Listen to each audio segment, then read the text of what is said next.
இது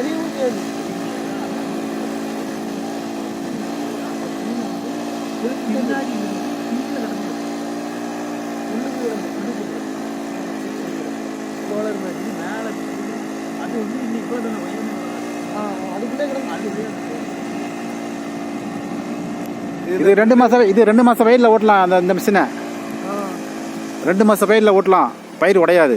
இப்போ இந்த புல்லுலயே கிடக்கல, திரும்ப இதுல கை பார்க்கணும். இது அள்ளணும், அள்ளித்தான் ஆகணும். ஓட்ட முடியும், இப்படி ஓட்ட முடியாது. இப்படி ஓட்ட முடியாது. இது எந்த அளவுக்கு விட்டுருக்கோ அந்த அளவுக்கு ஓட்ட முடியும். இப்போ புல்லுனா அடிச்சு போட்டுக்கலாம், ஆளை விட்டு அடிக்கணும், ஆளை விட்டு அலசி எடுக்க வேண்டியது. இதுதான் இப்ப மிஷின் தேவையில்லையா? அப்போ ஆள்கள் கைக்கு வராது. அது டைமிங் கூடும்ல. வெறும் ஆள் எடுத்தாக்கா புடிச்சு புரண்டி எடுக்கிறதுக்கும் பொண்ணு வச்சு சும்மா எடுக்கிறதுக்கும் வித்தியாசம் இருக்குல்ல. நீ கொஞ்சம் தரப்புறன்னு அந்த சுத்தி குறைக்கிறோம். 10 ஆள் வரைக்கும் 5 ஆள் மிஷின் போடுறாந்தா நம்ம ஒன்றும் செய்யக்கூடாது. அப்படின்னா சாத்தியமே கிடையாது. 1-2 கிடந்தா நம்ம எடுத்துக்கலாம். இது அடிச்சு ஒன்றும் வெளியே போகாதில்ல, அப்படியேதான் கிடக்கு. இப்போ அவ்வளவு பிறக்கணும், அதுதான் அவ்வளவுதான் சும்மா அந்திரியே பழுவுல அதுதான் புடிட்டு போயிடலாம. இப்போ நீங்க அறக்குது பேரு பிறக்குது பேரு ஆள் இல்லாம தானே இந்த பாட்டு போட இது ஓரளவுக்கு அடிச்சிட்டோம்னா அந்த போடணும், போட்டு விட்டு போகலாம்.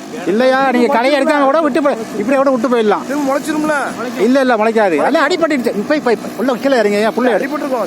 நீங்க போகலாம், புள்ள போய் எடுங்களா, போகலாம். இந்த லைன்ல அடிபட்டு நீங்க போகல. இந்த லைன் அடிபடாது. அதுக்கு கை பார்க்கணும். அதுதான் கை பார்க்க சொல்றோம். அது பக்கம் அடிக்கதான் தெரியும். அது பக்கம் அடிச்சு இதையும் மூறதான்.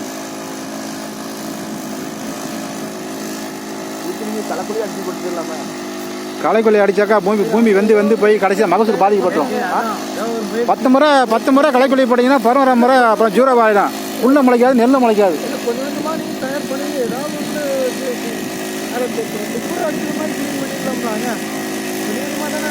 இதெல்லாம் களையை மொத்தம் கலடக்கூடாதுங்க விவசாயி. அப்படின்னா விவசாயம் பண்ணாமல் கரம்பை போட்டுடணும். சும்மா ஒன்று பார்த்தா விவசாயம் தெளிவாக பார்க்கணும், இல்லைன்னா விட்டுணும். நம்ம அது எவ்வளோ களை இருக்குது, எவ்வளோ களையை போட்டு மல்லு கட்டினா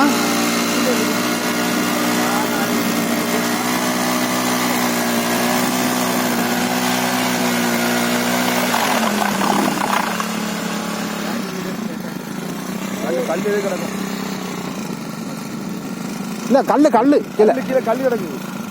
கல்லுல வந்து முட்டிச்சு, அதான் சத்தம். அதான் சத்தம் வருது.